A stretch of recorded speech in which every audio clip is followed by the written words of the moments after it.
I'm here to talk about success. The first rule of success is to have a vision. You see, if you don't have a vision of where you go, and if you don't have a goal where you go, you drift around and you never end up anywhere. I mean, as you know, I was born in 1947 in Austria after the Second World War. So I was very fortunate that I stumbled onto my vision. And I didn't really like Austria when I grew up. I couldn't wait to get out of there. I couldn't see myself becoming a farmer or a worker in a factory or anything like that. Even though my parents wanted me to stay there and have a normal life. But that was their vision, not mine. My vision was totally different. I felt that I was born for something special, for something unique, for something big. Then one day I went to school. I remember I was 11 years old, and they showed a documentary about America. And there they showed in this documentary the huge skyscrapers, the high-rises, the huge bridges, the 6-lane freeways, and all of this stuff. And I said to myself, that's where I want to be. I don't want to be around here with these little farmhouses and these little buildings. I want to be in America. One day after school, I walked by a store in Graz. So I went inside and I looked around, and then I saw a magazine. I saw a bodybuilding magazine that had Reg Park on the cover. Reg Park was then a 3-time Mr. Universe. And I saw him on the big screen as Hercules. I read that and I said to myself, wow, this is the blueprint for my life. This is exactly what I want to do. I want to become a bodybuilding champion just like Reg Park. I want to get into movies just like Reg Park. And I want to make millions of dollars and be rich and famous just like Reg Park. Do you know how great it felt that I knew where I was going? Imagine the majority of people don't know where they're going. I knew where I was going. That I'm going to become this bodybuilding champion just like him. So it was just a question of how do you do it? I was so relieved because when you have a goal, when you have a vision, everything becomes easy. So people always ask me, when they saw me in the gym in the pumping iron days, they say, why is it that you're working out so hard? 5 hours a day, 6 hours a day, and you have always a smile on your face. And I told people all the time, I said, because to me, I'm shooting for a goal. In front of me is the Mr. Universe title. So every rep that I do gets me closer to accomplishing that goal, to make this goal, this vision turn into reality. Every single set that I do, every repetition, every weight that I lift will get me a step closer to turn this goal into reality. So I couldn't wait to do another 500-pound squat. I couldn't wait to do another 500-pound bench press. I couldn't wait to do another 2,000 reps of sit-ups. I couldn't wait for the next exercise. At the age of 20, I went to London and I won the Mr. Universe contest as the youngest Mr. Universe ever. And it was because I had a goal.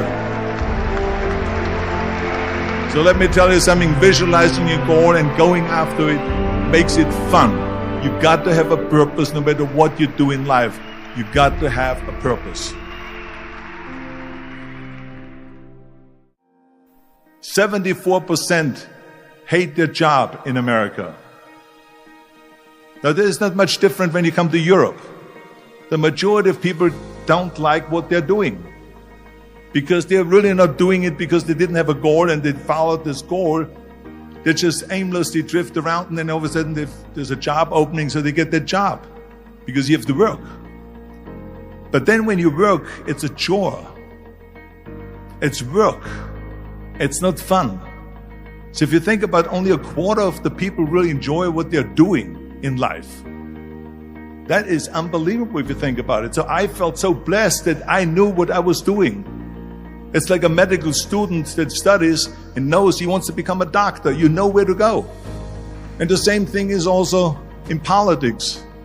I remember that in politics, I had a very clear vision that I will be the leader of California. This is as far as I could go because I was not born in America, so I could not run for president. So being the governor of the fifth largest state, I should say the largest state, the fifth largest economy in the world, was for me really the ultimate title, the ultimate accomplishment in politics. So even though people came up to me and says, why don't you go and run for something smaller, you're never gonna make it.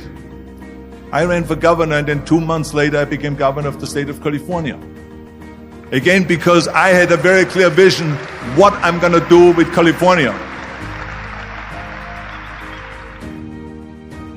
So that's rule number one, have a vision. Rule number two is, don't listen to the naysayers. Don't listen to the naysayers.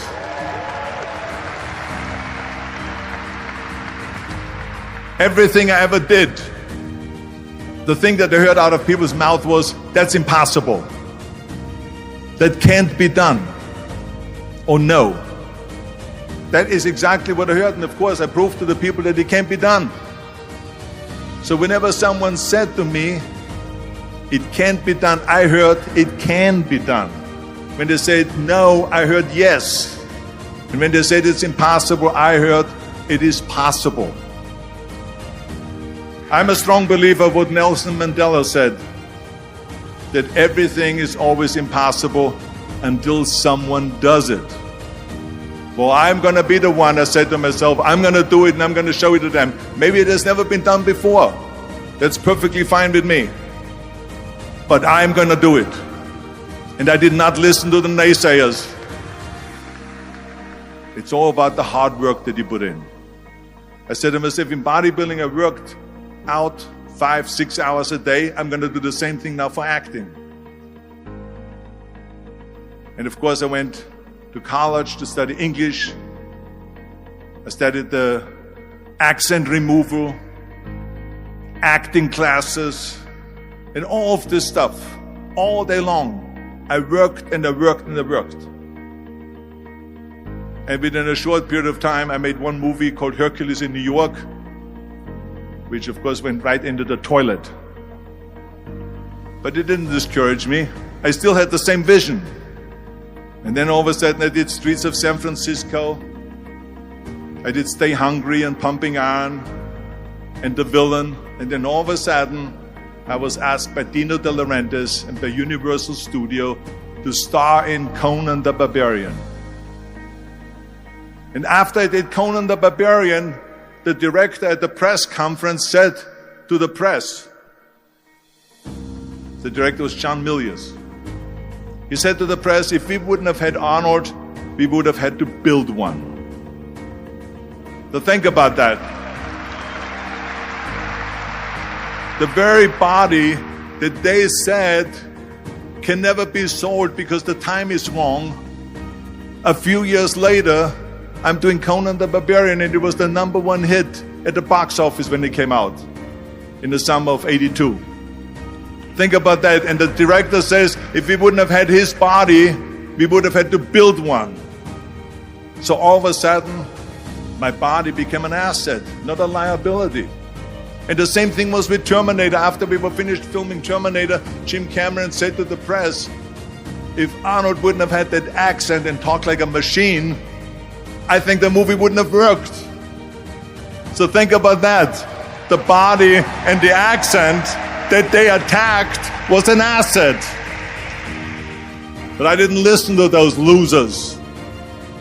I didn't listen to them at all.